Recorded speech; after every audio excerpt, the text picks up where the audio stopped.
Distinguished guests, ladies and gentlemen, and fellow soldiers, good afternoon and welcome to today's Senior Leader TBI Summit.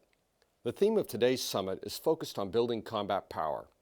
I would like to personally thank General Corelli, General Holcomb, General Sutton, Colonel Renta, Colonel Taylor Whitehead, and especially the UCLA Operation MEND team. Many of you have come from great distances to join us today for this leader development experience. We have been an Army at war since 2001, and in the past decade plus, we have learned that the most powerful weapon on the battlefield is a highly motivated, well-trained, well-equipped, and expertly led soldier. Unfortunately, the enemy has identified just how important the individual American soldier is to our success on the battlefield.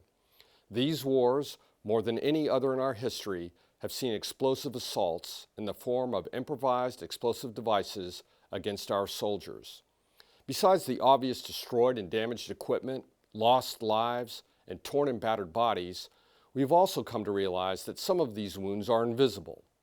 Although we cannot see them, these wounds pose deadly threats to the health and well-being of our soldiers. We are just now beginning to understand the scope of the threat that our soldiers face from successive concussive attacks against the brain.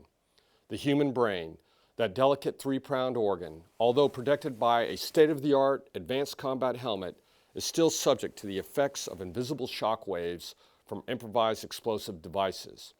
Even today, we have yet to fully determine the long-term impact of these brain injuries. What we do know is that current and future battlefields will certainly subject our soldiers to similar threats, and we must learn how to identify, treat, and reintegrate soldiers who have been subjected to traumatic brain injury.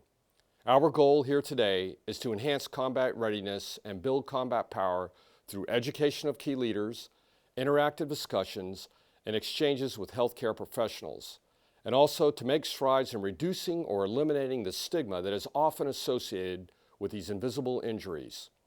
The most important thing we can do today is to leave with a better understanding of our role as leaders and professional soldiers. Once again, welcome to the National Training Center. I am hopeful that we will have a productive day of learning. Train the force.